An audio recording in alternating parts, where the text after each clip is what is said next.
بسم الله إن الحمد لله نحمده ونستعينه ونستغفره ونعوذ بالله من شرور أنفسنا وسيئات أعمالنا من يهده الله فلا مضل له ومن يضلل فلا هادي له وأشهد أن لا إله إلا الله وحده لا شريك له وأشهد أن محمدا عبده ورسوله صلى الله عليه وعلى آله وصحبه وسلم تسليما كثيرا. إن أصدق الحديث كلام الله وخير الهدي هدي محمد صلى الله عليه وسلم وشر الأمور محدثاتها وكل محدثة بدعة وكل بدعة ضلالة وكل ضلالة في النار. أما بعد، فلنبدأ بحديث الأول من الأربعين النووية عن أمير المؤمنين أبي حفص عمر بن الخطاب رضي الله عنه قال: سمعت رسول الله صلى الله عليه وسلم يقول: إنما الأعمال بالنيات وإنما لكل امرئ ما نوى، فمن كانت هجرته إلى الله ورسوله فهجرته إلى الله ورسوله، ومن كانت هجرته لدنيا يصيبها أو امرأة ينكحها فهجرته إلى ما هاجر إليه. الحديث رواه البخاري ومسلم رحمهم الله. Donc le prince des croyants, Abu Hafs, Umar ibn al-Khattab radiyallahu anhu, rapporte: j'ai entendu le prophète d'Allah sallallahu alayhi wa sallam dire: les actes ne valent que par leurs intentions, et à chacun sera récompensé selon son intention. Celui qui émigre pour Allah subhanahu wa ta'ala et pour son prophète, son émigration sera comptée pour Allah et pour son prophète. Et celui qui émigre pour acquérir un but de ce bas monde ou pour se marier avec une femme, son émigration sera comptée comme telle. Le hadith est rapporté par l'imam Bukhari et par l'imam Muslim rahimahumullah. فلنبدأ أول ما نبدأ بترجمة راوي الحديث، وراوي الحديث هو عمر بن الخطاب رضي الله عنه. أبو حفص عمر بن الخطاب أمير المؤمنين. Donc on va commencer d'abord sur une brève biographie de celui qui a porté le hadith. Et celui qui apporte le hadith, c'est Abu Hafs أمير المؤمنين عمر بن الخطاب رضي الله عنه. وعمر رضي الله عنه هو أول من لقب بأمير المؤمنين على العموم، وكنيته أبو حفص، والحفص لغة هو الأسد أو ولد الأسد، والذي كناه بأبي حفص هو النبي صلى الله عليه وسلم لشدة عمر في دين الله تعالى. يقول النبي صلى الله عليه وسلم: أشد أمتي على أمر الله عمر ibn al-Khattab رضي الله عنه. Donc Umar ibn al-Khattab, c'est Amir al-Mu'minin. Et Umar a été le premier à avoir été appelé par le titre de Amir al-Mu'minin. À la mort du prophète sallallahu alayhi wa sallam, celui qui est devenu Khalifatul Muslimin fut Abu Bakr radiyallahu anhu. Et le successeur de Abu Bakr, pour éviter de l'appeler Khalifati Rasulillah, et le troisième successeur Khalifati Rasulillah, et ainsi de suite, les musulmans ont désigné le titre de Amir al-Mu'minin pour celui qui serait le responsable des musulmans. Et le premier à avoir reçu ce titre, c'est Umar ibn al-Khattab radiyallahu anhu.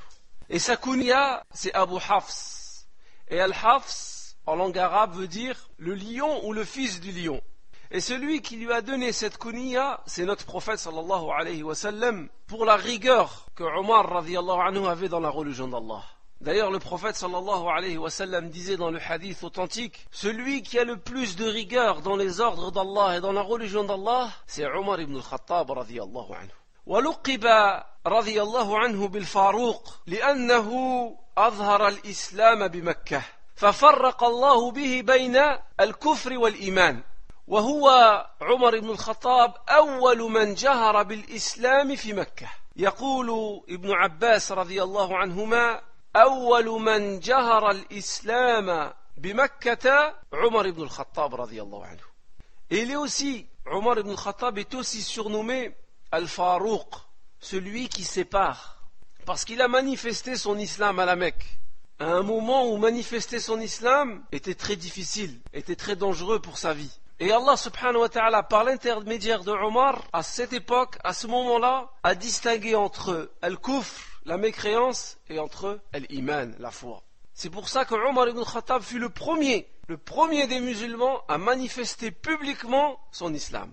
Et Abdullah ibn Abbas radiyallahu anhu a dit, le premier à avoir manifesté publiquement son islam fut Omar ibn Khattab radiyallahu anhu. Wa islamuhu radiyallahu anhu kana izzatan lil islam wa lil muslimin. النبي صلى الله عليه وسلم يقول في الحديث الصحيح اللهم أعز الإسلام بعمر ابن الخطاب رضي الله عنه. وقال عبد الله بن مسعود رضي الله عنه ما زلنا أعزة منذ أسلم عمر رضي الله عنه. Et la conversion de Omar à l'islam a été une force à la fois pour les musulmans, mais a été aussi une force à la fois pour l'islam, pour la religion d'Allah.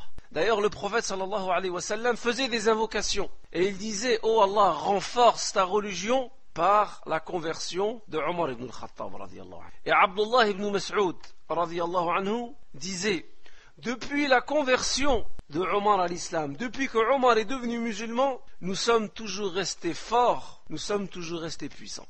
Radiyallahu anhu. Wa Omar aslama sanata 6 wa huwa min al-mubashirin bil jannah. النبي صلى الله عليه وسلم يقول أبو بكر في الجنة عمر في الجنة إلى آخر الحديث. Et Omar radiyallahu anhu est rentré en islam la 6e année après la révélation du prophète sallallahu alayhi wa sallam. Et il fait partie de ceux dont le prophète sallallahu alayhi wa sallam a annoncé l'entrée au paradis. Une fois le prophète était assis avec les compagnons et il a dit Abu Bakr est au paradis, Omar est au paradis. Et il a cité d'autres compagnons radiyallahu anhu.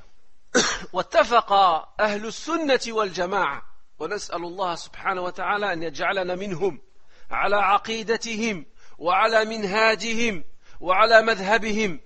اتفق أهل السنة والجماعة خلفا وسلفا على أن أفضل البشر بعد الأنبياء وبعد أبي بكر هو عمر بن الخطاب رضي الله عنه ولو كره الروافض ولو كرهه الشيعة. Et aussi, ce qui montre la valeur de Omar ibn al-Khattab, c'est que les gens de la Sunna et de la Jama'a, comme ceci a été rapporté par l'imam Nawawi, par l'imam Cheikh Islam Ibn Taymiyyah, et parmi tous les savants, ils disent que le meilleur des hommes, après les prophètes, et après Abu Bakr radiyallahu anhu, vient Omar ibn al-Khattab radiyallahu anhu. Et dans cela, il y a une réfutation et une réplique aux chiites qui, eux, détestent Abu Bakr et qui, eux, détestent Omar ibn al-Khattab radiyallahu anhu. وكان عمر رضي الله عنه إذا لقيه الشيطان في الطريق يفر منه الشيطان وعمر هو الذي وافق ربه سبحانه وتعالى في مواقع متعددة من كتاب الله عز وجل أو وافق يعني القرآن الكريم في آية مقام إبراهيم وفي آية الحجاب وفي آية أسار بدر رضي الله عنه. Et Omar radiyallahu anhu, comme le prophète sallallahu alayhi wa sallam nous l'apporte dans les hadiths authentiques, lorsque Shaitan rencontrait Omar sur son chemin, Shaitan fuyait et changeait de chemin. Et Omar radiyallahu anhu, dans plusieurs circonstances, dans plusieurs situations, son avis coïncidait avec le sens de la révélation. Comme ça a été le cas pour le verset du hijab, comme ça a été le cas pour le cas des prisonniers de Badr, et comme ça a été le cas pour Maqam Ibrahim. Le Coran est venu appuyer la vie de Omar radiyallahu anhu. واستمرت خلافته 10 سنين و6 أشهر و5 ليالي وعاش 63 سنة ومات رضي الله عنه شهيدا مقتولا. Et le califat de Omar ibn al-Khattab est resté 10 ans, 6 mois et 5 nuits. Et son califat a été une période de bien pour les musulmans et pour l'islam. Et il est mort, radiyallahu anhu, à l'âge de 63 ans, comme l'âge du prophète, sallallahu alayhi wa sallam, et comme l'âge de Abu Bakr, radiyallahu anhu. Et Omar, radiyallahu anhu, a été tué par un Perse, et il est mort martyr, radiyallahu anhu. C'est pour ça qu'une fois le prophète sallallahu alayhi wa sallam était sur la montagne de Uhud, et il a dit Uskut ya Uhud, fa inna alayk nabiyyan wa siddiqan wa shahidayn. Et une fois le prophète sallallahu alayhi wa sallam était sur la montagne de Uhud, et il a dit Uhudun jabalun nuhibbuhu wa yuhibbuna. La montagne de Uhud est une montagne que nous aimons et elle nous aime. Et la montagne a bougé. Et le prophète sallallahu alayhi wa sallam a dit calme-toi ô Uhud, parce qu'il y a sur toi un prophète. Il y a sur toi un siddiq en parlant de Abu Bakr radiyallahu anhu. Et il y a sur toi deux martyrs en parlant de Omar ibn al-Khattab et de Uthman radiyallahu anhuma. Wa hasharana Allah subhanahu wa ta'ala ma'ahum. وروى عن رسول الله صلى الله عليه وسلم 539 حديثا رضي الله عنه.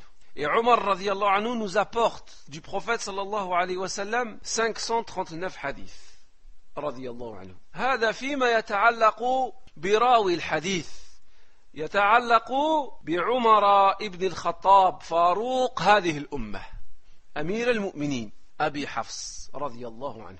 Ceci concerne une brève biographie et quelques points de la vie de Omar ibn al-Khattab radiyallahu anhu. والآن نتحدث عن منزلة الحديث. لماذا هذا الحديث مهم؟ ولماذا بدأ به الإمام النووي 40 حديثا بهذا الحديث؟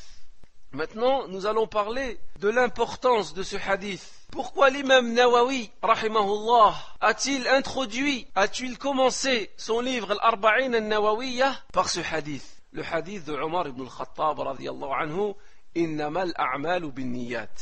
هذا الحديث أحد الأحاديث التي عليها مدار الإسلام، فهو قاعدة من قواعد هذا الدين، حتى قال الإمام أحمد والشافعي إنه ثلث العلم. هذا الحديث ثلث العلم، وسبب ذلك أن كسب العبد يكون بقلبه وبلسانه وبجوارحه، والنية أحد الأقسام هذه الثلاثة.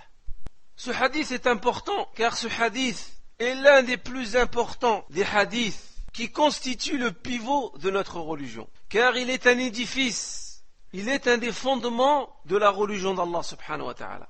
Et la plupart des règles juridiques tournent autour de ce hadith, au point que l'imam Ahmed et l'imam Shafi'i rahimahumullah ils ont dit la science, le tiers de la science se résume dans ce hadith. Ce qui montre que ce hadith est important. Et pourquoi? Parce que les biens, les actes que l'homme fait, que ce soit des bonnes actions ou des mauvaises actions, elles se font au moyen de son cœur, ou au moyen de ses paroles, ou au moyen de ses membres. Et l'intention, an-niyya, c'est l'un de ces trois moyens. Donc on voit bien l'importance de l'intention et l'importance donc de ce hadith dans la religion d'Allah subhanahu wa ta'ala. يقول الإمام أحمد إمام أهل السنة والجماعة، اسمعوا هذا القول، يقول أصول الإسلام على 3 أحاديث.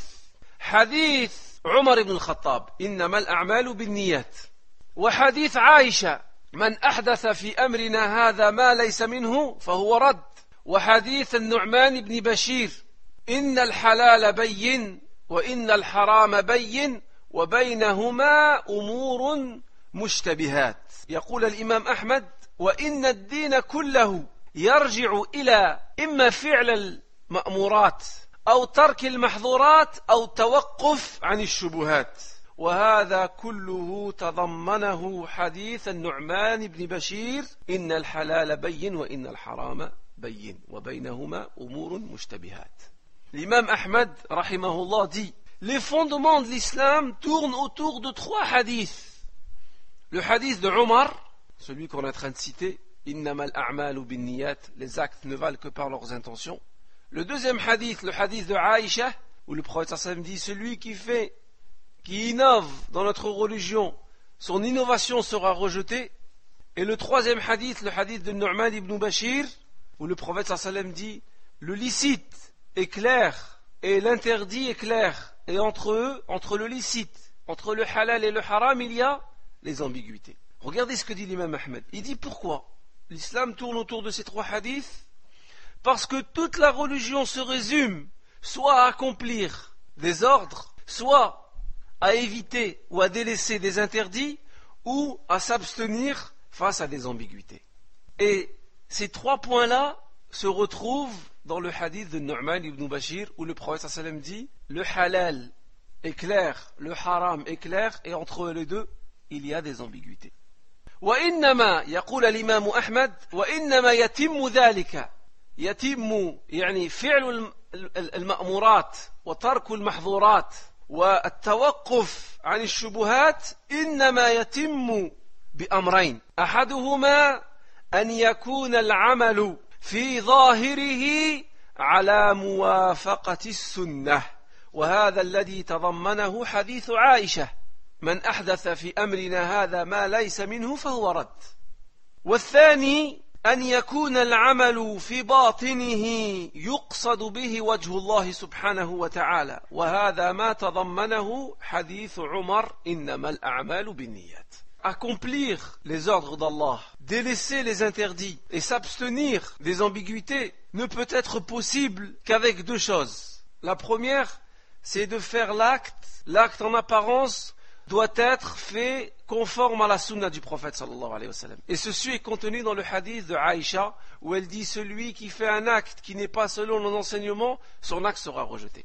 Mais aussi il faut une deuxième chose, c'est que l'acte doit être intérieurement, il doit être fait sincèrement pour Allah subhanahu wa ta'ala. Et ceci est le sens du hadith de Omar radiyallahu anhu, innamal a'malu bin niyat. Les actes ne valent que par leurs intentions. لهذا استحب العلماء رحمهم الله وحفظهم الله أن يفتحوا كتبهم ومصنفاتهم بهذا الحديث أي حديث عمر ومنهم الإمام البخاري في صحيحه ومنهم عبد الغني المقدسي في كتابه عمدة الأحكام ومنهم الحافظ البغوي في كتابيه مصابيح السنة وشرح السنة ومنهم الإمام السيوطي رحمه الله في كتابه الجامع الصغير ومنهم الإمام النووي في كتبه رياض الصالحين والأذكار والأربعين النووية. Et c'est pourquoi les savants, vu l'importance de ce hadith, ils ont trouvé bon de commencer leur livre et leur recueil par ce hadith, le hadith de Abdullah, le hadith de Omar ibn al-Khattab. Et c'est ainsi que l'imam Bukhari rahimahullah l'a mis en tête de son authentique. Le premier hadith de Sahih al-Bukhari, c'est le hadith Innamal a'malu bin niyat. Et c'est ainsi que l'imam Abdul Ghani al-Maqdisi, dans son livre Umdatul Ahkam, il a commencé et introduit son livre par ce hadith. Et c'est ainsi que l'imam al-Suyuti a introduit son livre Al-Jami' al-Saghir avec ce hadith. Et c'est ainsi que l'imam al-Baghawi a commencé ses deux livres, Masabih al-Sunnah wa Sharh al-Sunnah, par ce livre. Ce qui montre l'importance de ce hadith pour les musulmans. وفي هذا إشارة إلى تصحيح النية في طلب العلم وما يبنى عليه من العمل. وهذا مهم جدا. Et l'intérêt de ces savants, de ces hommes de science, de ces muhaddithin, d'avoir mis en tête de leurs livres, de leurs ouvrages, ce hadith, le hadith de Omar radiyallahu anhum, c'est d'attirer l'intention du talib ilm, de celui qui recherche la science, afin qu'il purifie son intention, yusaffi niyatahu, qu'il purifie son intention dans sa recherche de la science, et qu'il purifie son intention dans l'accomplissement de ses œuvres. Dans toutes les œuvres, toutes les paroles, tous les actes que l'on dit et que l'on fait, on doit rechercher la sincérité d'Allah subhanahu wa ta'ala.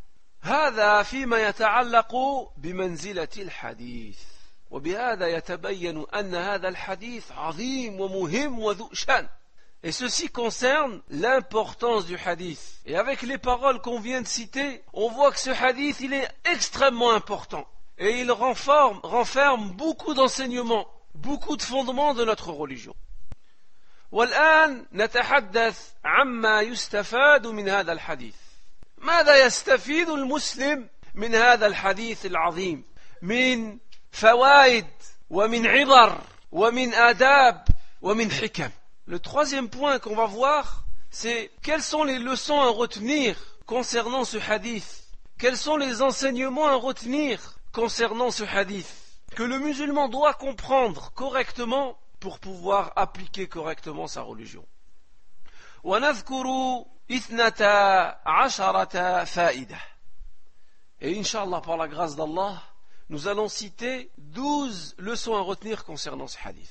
الفائدة الأولى في هذا الحديث أهمية النية في الدين، وذلك أن صلاح العمل وفساده بحسب النية، وذلك أن ثواب أو عقاب العامل على عمله بحسب نيته الصحيحة أو الصالحة أو نيته الفاسدة. وهذا معنى قوله صلى الله عليه وسلم: إنما الأعمال بالنيات، إنما صلاح الأعمال وفساد الأعمال بالنيات، وإنما لكل امرئ ما نوى، وإنما لكل امرئ من ثواب ومن عقاب ما نوى. La première leçon très importante à retenir concernant ce hadith, c'est l'importance de l'intention, de la niya dans la religion d'Allah tabaraka wa ta'ala. Parce que tout acte, toute parole sera valable ou non en fonction de la bonne ou de la mauvaise intention.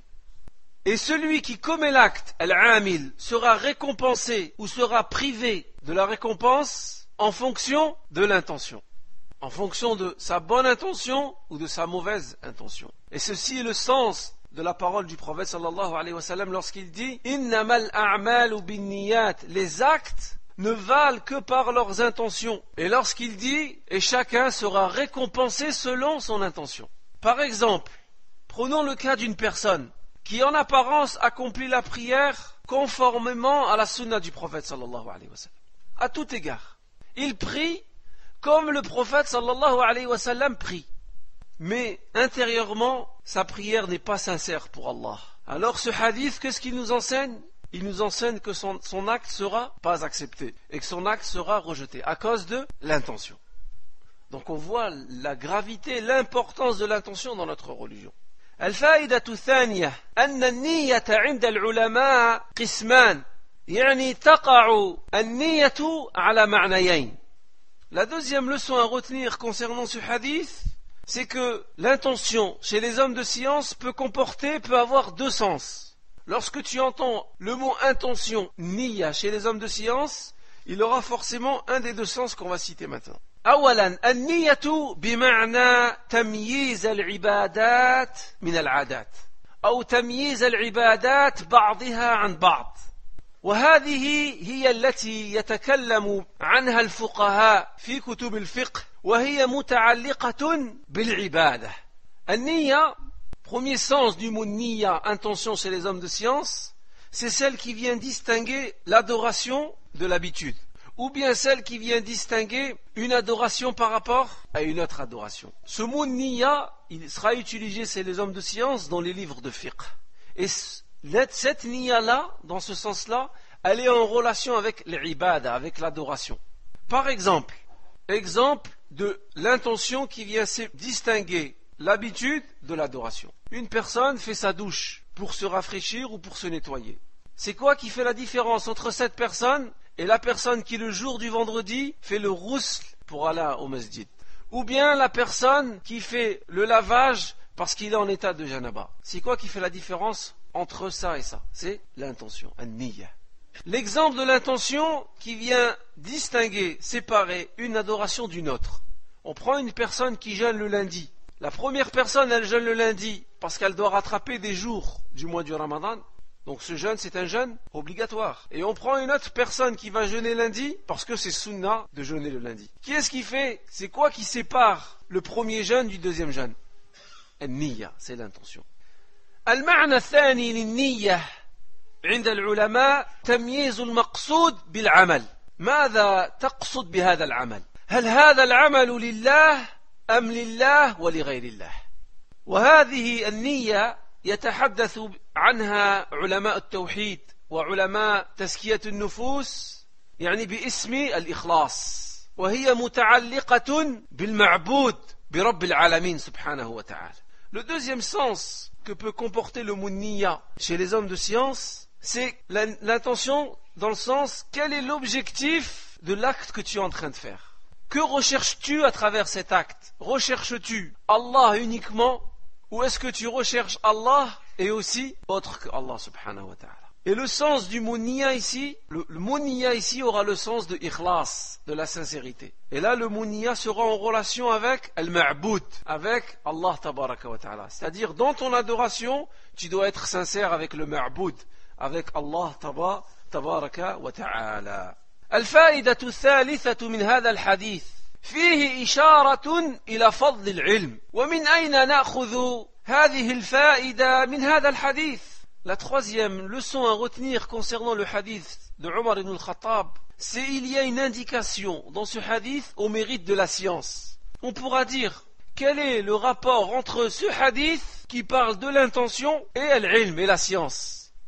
قوله صلى الله عليه وسلم إنما الأعمال بالنيات يعني أن النية سابقة للعمل أي يجب على المسلم قبل القدوم على العمل أن يعرف حكمه هل هو مشروع أم لا هل هو واجب أو مستحب وهذا لا يتحقق إلا عن طريق العلم لهذا قال بعض السلف رحمهم الله تعلموا النية فإنها أبلغ من العمل.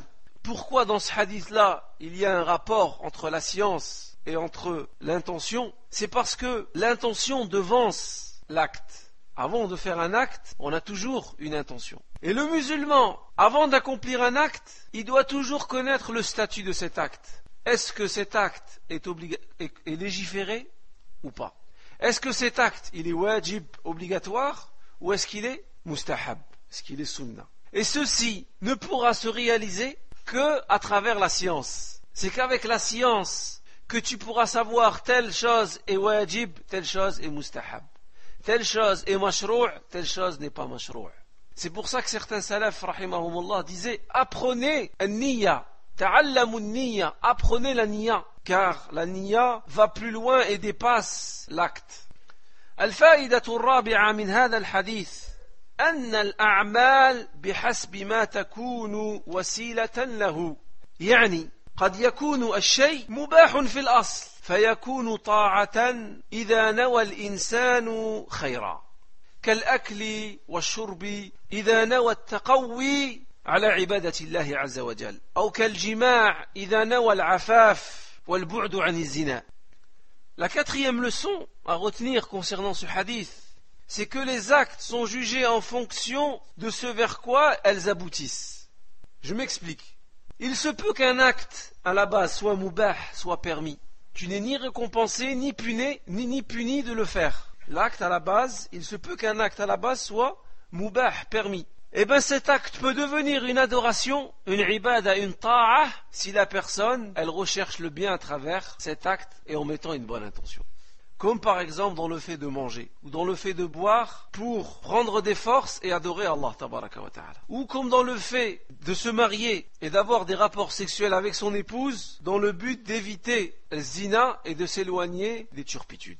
والدليل على ذلك قوله صلى الله عليه وسلم لسعد بن أبي وقاص إنك لن تنفق نفقة تبتغي بها وجه الله إلا أجرت عليها حتى اللقمة التي تضعها في فم زوجتك. La preuve de ce que l'on dit concernant qu'avec une bonne intention, quelque chose de permis peut devenir une adoration. Par exemple, le prophète sallallahu alayhi wa sallam dit à Sa'd ibn Abi Waqqas, toute dépense que tu fais, si tu recherches le visage d'Allah subhanahu wa ta'ala, si tu es sincère dans cette dépense, alors tu seras récompensé. Même la dépense que tu fais et la nourriture que tu déposes dans la nourriture de ta famille.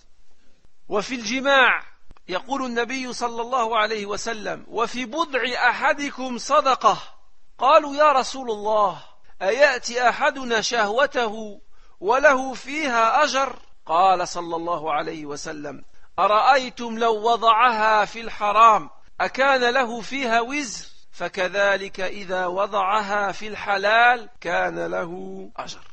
Regardez ce que le prophète sallallahu alayhi wa sallam dit à propos des rapports sexuels. Il dit, l'un d'entre vous dans ses rapports sexuels aura une sadaqa, une aumône. Alors les hommes, les compagnons ont dit, Ya Rasulallah, l'un d'entre nous assouvit son besoin sexuel et en plus de ça, il a une récompense.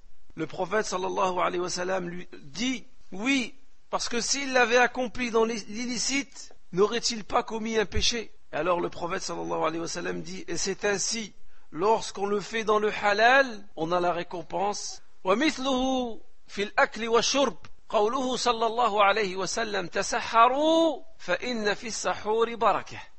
Et regardez dans la nourriture, le prophète sallallahu alayhi wa sallam dit, prenez le repas du matin pour le jeûneur, car le repas du matin est une bénédiction. Prenons deux personnes, une personne qui le matin prend son repas parce qu'il va jeûner la journée, et prenons la personne qui le matin prend son déjeuner parce qu'il doit aller travailler. L'un sera récompensé et l'autre aura seulement mangé. Qu'est-ce qui fait la différence entre les deux? C'est la niya. Et donc la niya fait d'une chose qui est permise, peut la rendre une chose qui devient une adoration.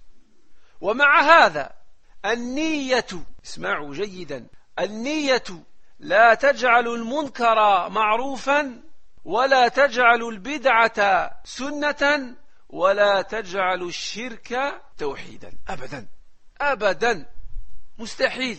Ceci dit, il ne faut pas tout confondre. Certes, des actes qui sont permis à la base, à cause de l'intention, peuvent devenir des adorations. Mais jamais, avec une bonne intention, une bid'a deviendra une sunna. Jamais avec une bonne intention, quelque chose de blâmable deviendra quelque chose de convenable. Et jamais avec une bonne intention, du shirk va devenir du tawhid. Jamais. Les gens à l'époque du prophète sallallahu alayhi wa sallam, lorsqu'ils adoraient les statues et que le prophète et les compagnons leur faisaient des reproches, ils disaient وَمَا نَعْبُدُهُمْ إِلَّا لِيُقَرِّبُونَ إِلَى اللَّهِ زُلْفَةً أَيْ نِيَّتُنَا حَسَنَةً. Les associateurs à l'époque du prophète sallallahu alayhi wa sallam disaient, nous recherchons à travers l'adoration des statues de se rapprocher encore plus d'Allah subhanahu wa ta'ala. Leur intention était bonne, mais Allah subhanahu wa ta'ala appelait cet acte le shirk. Prends une personne qui rentre à la mosquée, elle veut faire le isha 5 rak'at pour se rapprocher plus d'Allah. Son intention est bonne ou elle est mauvaise? Bonne son intention. Mais cette bonne intention ne rendra jamais l'acte correct, abadan, parce que l'acte il doit être fait selon la sunna du prophète sallallahu alayhi wa sallam. Ou une personne qui boit de l'alcool et qui met dans son intention, il dit c'est de l'eau. Est-ce que l'alcool va devenir de l'eau avec l'intention, la bonne intention? Jamais. De la même manière, jamais la bid'a ne va devenir une sunna avec la bonne intention. Jamais le shirk ne va devenir du tawhid avec une bonne intention, et jamais le munkar ne deviendra ma'rouf avec une bonne intention. الفائدة الخامسة أنه ما من عمل إلا وله نية. La cinquième leçon à retenir concernant ce hadith, c'est que derrière chaque acte, il y a forcément une intention. Lorsque tu fais un acte, précédemment il y a eu une intention. Et il y a là une réponse et un soulagement à ceux qui sont harcelés par des doutes scrupuleux, qui font la même adoration plusieurs fois de suite. Et malgré cela, Shaitan leur dit, vous n'avez pas encore mis d'intention. Combien de personnes font l'odo, reviennent et elles repartent faire l'odo? Te dis, j'ai pas mis l'intention. Combien de personnes font la prière, elles refont la prière? Pourquoi? J'ai oublié de mettre l'intention. Eh bien, les hommes de science répondront, laissez ces suggestions, c'est des wasawis ou shaitan, car il est impossible d'accomplir un acte sans préalablement avoir une intention. Si tu fais l'odo, c'est qu'avant tu avais l'intention de faire l'odo. Si tu viens à la mosquée faire le isha, c'est que tu avais l'intention de faire la prière de l'isha. الفائدة السادسة من هذا الحديث أن العمل الواحد يكون لإنسان أجر ويكون لإنسان آخر حرمانا بحسب النية. أي الأعمال قد تكون صورتها واحدة ويختلف صلاحها وفسادها باختلاف النيات. ولبيان ذلك المعنى ضرب رسول الله صلى الله عليه وسلم مثل الهجرة وسائر الأعمال على حذو هذا المثال. قال النبي صلى الله عليه وسلم من كانت هجرته إلى الله ورسوله فهجرته إلى الله ورسوله ومن كانت هجرته لدنيا يصيبها أو امرأة ينكحها فهجرته إلى ما هاجر إليه. La sixième leçon à retenir concernant ce hadith, c'est qu'un seul acte peut être pour une personne une récompense et pour une autre personne une privation de récompense. En fonction de quoi? De l'intention, en fonction de la niyya. Donc on voit l'importance de l'attention. Et regardez, le prophète sallallahu alayhi wa sallam, pour expliquer son propos lorsqu'il dit innamal a'malu binniyat wa innama likulli imri'in ma nawa. Chaque acte, les actes ne valent que par leurs intentions et chacun sera récompensé selon l'intention. Le prophète sallam, pour expliquer son propos, le prophète sallam donne l'exemple de la hijra. Il a montré que la hijra, qui est un seul acte, peut être pour une personne une récompense. Man kanat hijratuhu ila Allah wa rasulihi fa hijratuhu ila Allah wa rasulihi. Celui qui émigre pour Allah et son prophète, sa récompense, son émigration sera comptée pour Allah et son prophète. Et pour une autre personne, le même acte, la hijra, pourra être une privation de récompense. Wa man kanat hijratuhu lidunya yusibuha aw imra'atin yankihuha, celui qui émigre pour se marier ou pour un intérêt de cette vie, fa hijratuhu ila ma hajara ilayh. Il aura comme récompense la chose pour laquelle il a émigré. Et ceci en fonction de quoi? De l'intention. C'est le même acte.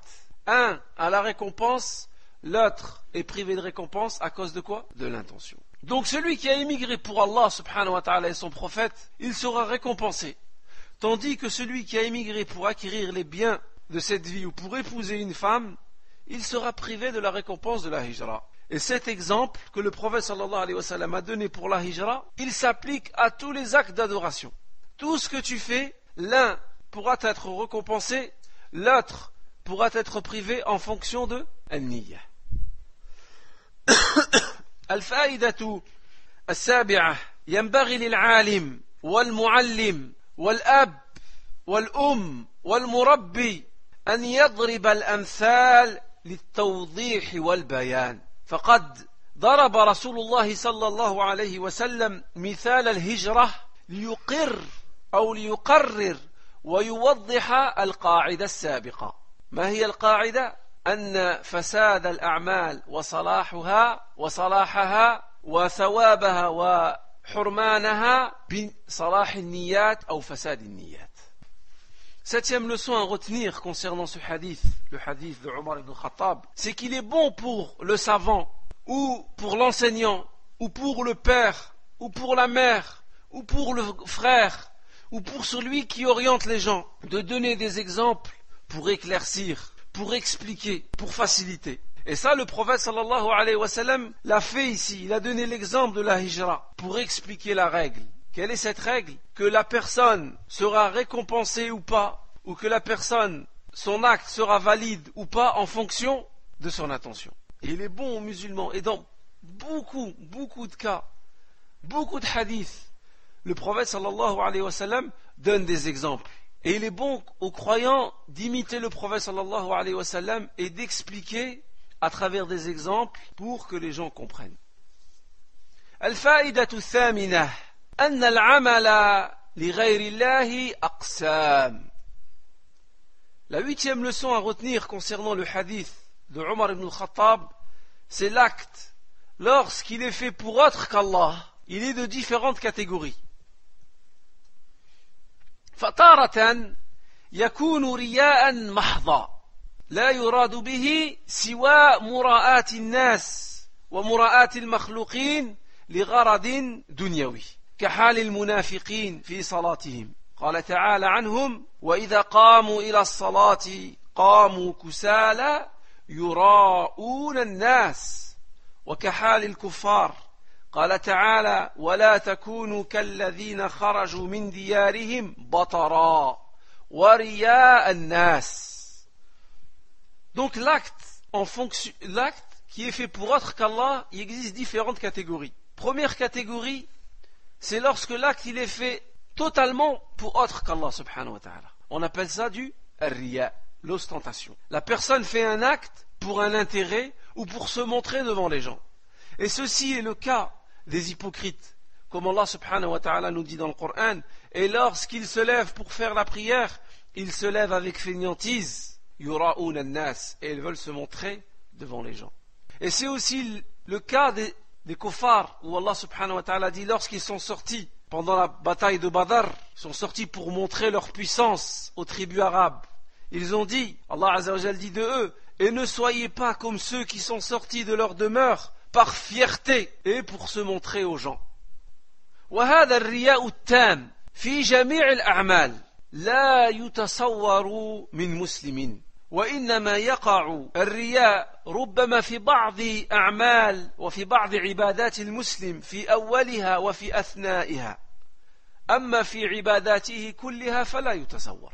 Et cette ostentation de manière générale, c'est-à-dire que la personne dans toute son adoration, dans toutes ses paroles, dans tous ses actes, elle le fait par ostentation. Il est impossible, inconcevable que ce soit le cas du croyant. Parce que le croyant peut être touché par l'ostentation, mais dans certaines de ses adorations. Au début de son adoration ou au milieu de son adoration. Mais dans toute son adoration, dans toute sa vie, il le fait pour autre qu'Allah, ça ne peut pas être le cas d'un croyant. ولا شك في أنه يحبط العمل وأن صاحبه يستحق المقت من الله والعقوبة والعياذ بالله. Et sans aucun doute, celui qui atteint cet état, c'est-à-dire que lorsqu'il veut faire l'acte, il le fait que pour se montrer. Sans aucun doute, son acte est annulé. Et sans aucun doute, il mérite la colère d'Allah subhanahu wa ta'ala et la punition d'Allah azza wa jalla.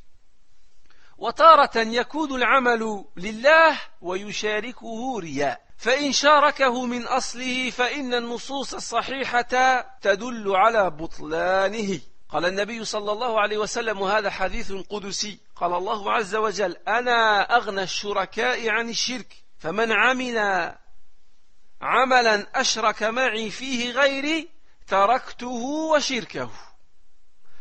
Et parfois l'acte peut être fait pour Allah, mais il est aussi accompagné de riya, d'ostentation. Si cette ostentation est présente dès le départ de ton action, il n'y a aucun doute, selon la preuve des versets et des hadiths, que l'acte il est nul et il est rejeté.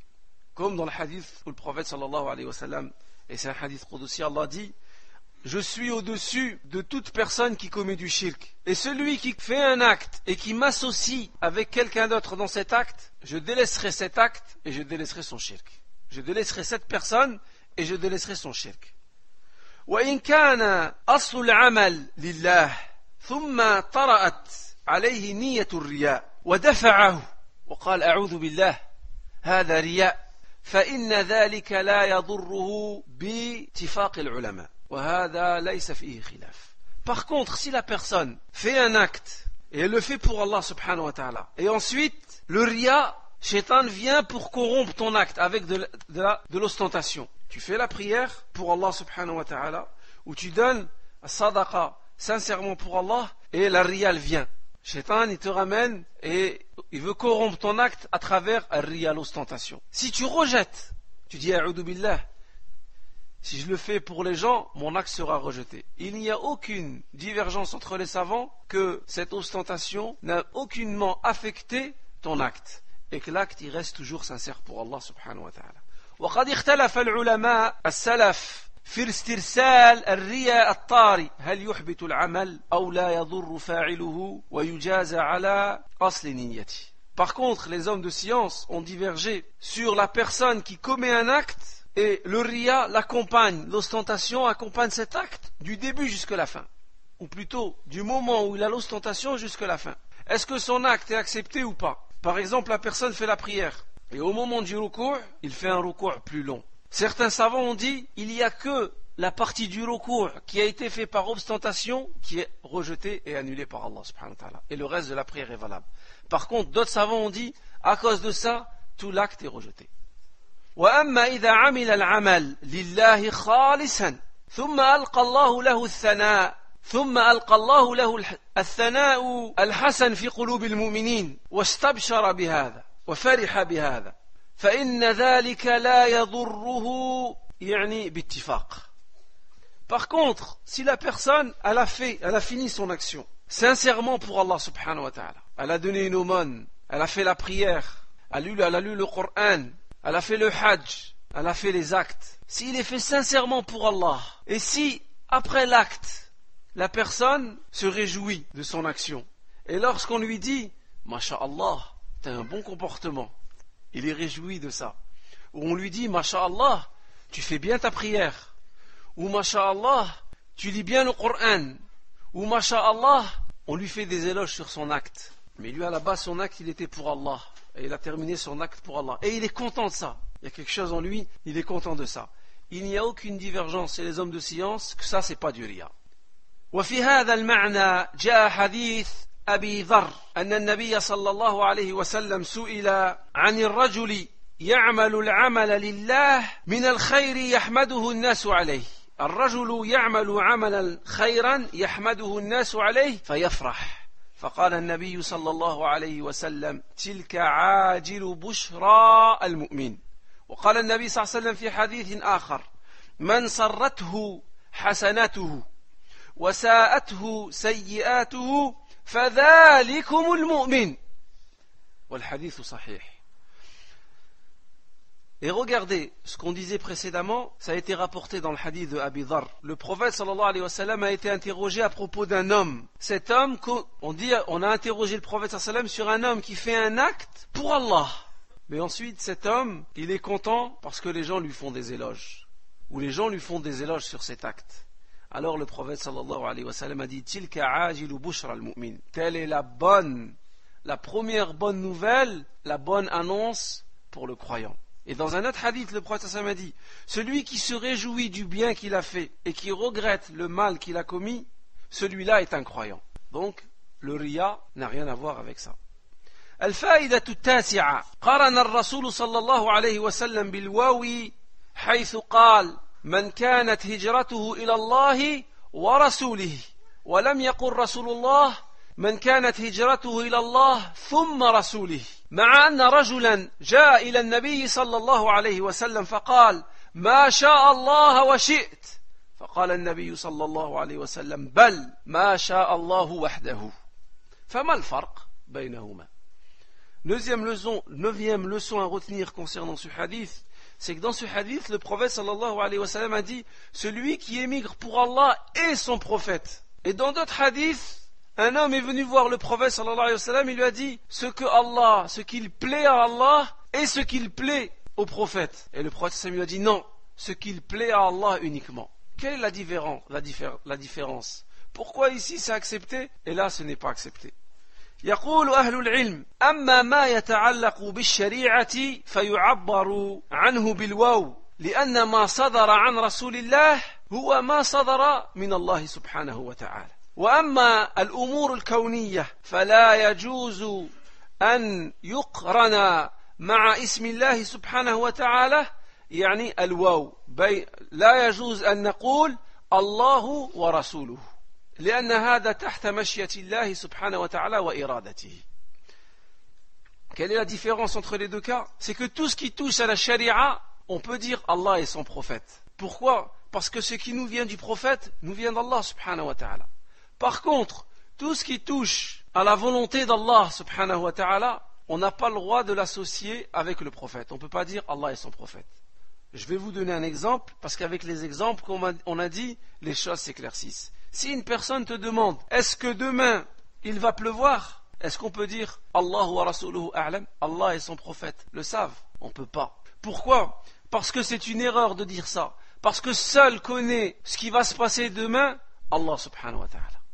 Par contre, si quelqu'un te demande est-ce que ça c'est halal et est-ce que ça c'est haram, est-ce qu'on peut dire Allah wa rasuluhu a'lam? On peut le dire. On peut dire Allah et son prophète le savent, parce que ce qui nous vient d'Allah nous vient du prophète sallallahu alayhi wa sallam, tout en vous faisant remarquer que certains hommes de science ont dit qu'il est déconseillé de dire Allahu wa rasuluhu a'lam. Certains hommes de science disent c'est mieux de dire Allahu a'lam pour ne pas mettre d'ambiguïté chez les gens. Al-fa'idatu al-ashira أن النية محلها القلب ولا يجوز التلفظ بها لأن التلفظ بالنية بدعة. Dixième leçon à retenir concernant ce hadith, c'est que l'intention siège dans le cœur et prononcer l'intention est une bid'a. Le musulman doit avoir l'intention quand il va faire le isha, mais cette intention se trouve dans le cœur. Il ne doit pas dire je vais faire le isha 4 rak'at. Cheikh Al-Uthaymin rahimahullah rapporte qu'un homme était devant la Kaaba. Il s'est levé pour faire la prière en disant je vais faire la prière de Dhuhr 4 rak'at, et le cheikh lui a dit tu devrais dire aussi je vais faire la prière de 4 rak'at, derrière l'imam un tel, à côté de la Kaaba, tel jour, et ainsi de suite, et ainsi de suite. Non, le musulman, sa niya doit être dans le cœur. الفائدة الحادية عشر أو الحادية عشرة قد اشتهر أن قصة مهاجر أم قيس هي كانت سبب هذا الحديث.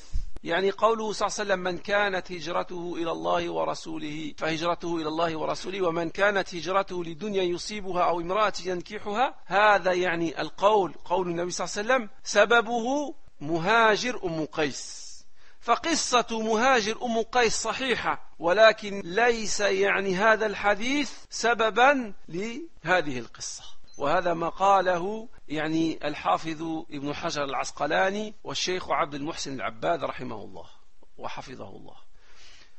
11e leçon à retenir concernant ce hadith, c'est qu'il est connu. Certains disent que la cause de ce hadith, lorsque le prophète dit celui qui émigre pour épouser une femme ou pour un bien de ce monde, son émigration sera comptée comme telle. Certains disent que la cause de cette parole du prophète sallam, c'est qu'un homme qui s'appelait Muhajir ou Qais, celui qui a fait la hijra pour une femme qui s'appelait Qais. Le prophète a dit pour cet homme. Parce qu'il y avait un homme qui s'appelait Muhajir ou Qais, un homme qui était à la Mecque a émigré vers Médine pour se marier avec une femme qui s'appelait Qais. Et certains disent que la parole du prophète est en rapport avec ça. Certes, l'histoire existe, mais il n'y a pas de cause à effet entre l'histoire de cet homme et le hadith. والفائدة الأخيرة وجوب الأخذ بالأحاديث الآحاد في العقائد إذا كانت صحيحة وفي هذا رد على من لا يأخذ الحديث الآحاد إذا كان صحيح ولا يحتج به في باب العقيدة. هذا خطأ. فحديث عمر بن الخطاب حديث آحاد ومع ذلك قبلته الأمة بالقبول التام بل هو من أحاديث الغريبة. La dernière leçon à retenir concernant ce hadith, c'est qu'il y a obligation d'accepter les hadiths qu'on appelle ahad du prophète sallallahu alayhi wa sallam quand il touche à la aqidah à partir du moment où il est sahih. Et il y a là une réfutation, une réplique à certaines personnes qui rejettent les hadiths ahad et qui disent que on ne peut pas utiliser les hadiths ahad dans la aqidah. Et ceci est une erreur. Parce que les hadiths, al-ahadith, bi'tibari wusulina tanqasimu ila qismayn. Hadithun ahad wa hadithun mutawatira. Les hadiths, en fonction de comment ils sont arrivés, sont soit des hadiths ahad ou soit des hadiths mutawatir. Un hadith mutawatir, c'est un hadith qui, dans chaque niveau du hadith, il y a tellement de personnes qui ont rapporté ce hadith qu'il est impossible qu'ils se sont mis d'accord pour fabriquer ce hadith. C'est ça un hadith mutawatir. Et le hadith mutawatir, il est forcément sahih. De l'autre côté, il y a le hadith ahad. C'est le hadith qui ne vérifie pas les conditions du hadith mutawatir. Et dans le hadith ahad, on a le hadith qui est mashhour, qui est aziz, et le plus bas niveau du hadith ahad, c'est hadith gharib. Et le hadith de Omar ibn Khattab, c'est un hadith gharib. Parce que il n'y a que Omar radiallahu anhu qui l'a entendu du prophète. Il n'y a aucun autre compagnon qui l'a entendu. Et de Omar, il n'y a que Ilqima ibn Qais al-Laythi qui l'a entendu de Omar. Et de Ilqima ibn Qais al-Laythi, il n'y a que Mohammed ibn Ibrahim al-Taymi qui l'a entendu. Et de Mohammed ibn Ibrahim al-Taymi, il n'y a que Yahya ibn Sa'id qui l'a entendu. Donc c'est un hadith qu'on appelle ahad et qui est gharib. Dans le sens où dans les premières chaînes du hadith, il n'y a qu'un rapporteur qui le rapporte du suivant. Vous m'avez compris? Eh bien dans cela il y a une réplique. C'est-à-dire que le musulman il accepte les hadiths qui soient ahad ou qui soient mutawatir à partir du moment où le hadith ahad il est sahih. Que ça soit dans l'ahkam, dans notre adoration, ou que ça soit dans al-aqidah. أختم يعني بقراءة الحديث. وعن أمير المؤمنين أبي حفص عمر بن الخطاب رضي الله